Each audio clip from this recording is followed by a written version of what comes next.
इस वीडियो में हम डिटेल में समझेंगे कि वॉल्यूम को प्राइस एक्शन के साथ मिलाकर कैसे ट्रेड किया जाता है। है कि वॉल्यूम है क्या, किसी स्पेसिफिक टाइम पीरियड में कितने बाय और कितने सेल ऑन ऑर्डर्स एग्जीक्यूट हुए, इसी को वॉल्यूम कहा जाता है। उदाहरण के लिए अगर हम 1 डे टाइम फ्रेम का चार्ट लगाते हैं तो हर कैंडल हमें बताती है कि मार्केट दिन में कहां खुला, कहां बंद हुआ, कितना ऊपर गया और कितना नीचे आया।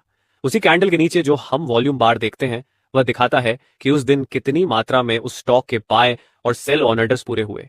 आप जानते हैं कि मार्केट में बाय और सेल दोनों के एग्जीक्यूटेड ऑन ऑर्डर्स हमेशा बराबर होते हैं।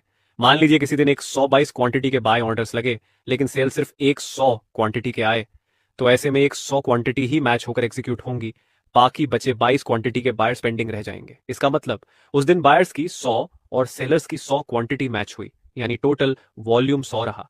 जब भी चार्ट पर हमें नॉर्मल से ज्यादा लंबी वॉल्यूम बार दिखे तो इसका मतलब यह होता है कि उस टाइम पीरियड में स्टॉक में असाधारण मात्रा में बाय और सेल ऑन ऑर्डर्स एग्जीक्यूट हुए हैं। लेकिन जैसे हम सामान्य ट्रेड में सिर्फ हाई वॉल्यूम देखकर एंट्री नहीं लेते, उसी तरह यहां भी हमें सिर्फ वॉल्यूम के आधार पर ट्रेड में नहीं कूदना है। हम कई तरह के कंफर्मेशन चेक करेंगे ताकि हमारी ट्रेड एक्यूरेसी 70 से 80% तक पहुंच सके। ट्रेड सेटअप शुरू करने के लिए सबसे पहले हमें ऐसे स्टॉक्स ढूंढने होते हैं जिनमें प्राइस स्ट्रॉन्ग अप ट्रेंड में मूव कर रहा हो। ये स्टॉक्स कैसे ढूंढेंगे ये भी समझ लेते हैं। जब आप गूगल पर 52 वीक हाई स्टॉक्स सर्च करेंगे तो आपको मनी कंट्रोल की वेबसाइट दिखाई देगी। उसे ओपन करें, वहां आपको उन सभी स्टॉक्स की लिस्ट मिल जाएगी जो 52 वीक हाई के आसपास ट्रेड कर रहे होते हैं। इन सभी स्टॉक्स को आप अपने ट्रेडिंग व्यू या जिस भी ब्रोकरेज प्लेटफॉर्म का इस्तेमाल करते हैं वहां वॉच लिस्ट में ऐड कर लें।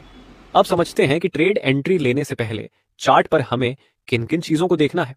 नंबर 1, स्टॉक की प्राइस एक मजबूत अप ट्रेंड में हो, यानी लगातार हायर हाइज बनाते हुए ऊपर की ओर बढ़ रही हो। नंबर 2, चार्ट पर एक कंटिन्यूअस पैटर्न बन रहा होना चाहिए।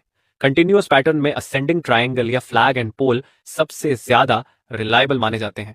बहुत सारे ट्रेडर्स चार्ट पैटर्न्स को रैंडम तरीके से ट्रेड करते हैं और फिर नुकसान झेलते हैं क्योंकि उन्हें यह समझ नहीं होता कि कौन सा पैटर्न किस मार्केट कंडीशन में काम करेगा। नंबर 3, सबसे महत्वपूर्ण पॉइंट, हम तभी एंट्री लेंगे जब प्राइस ब्रेकआउट कैंडल की हाई को क्लियरली तोड़ दे।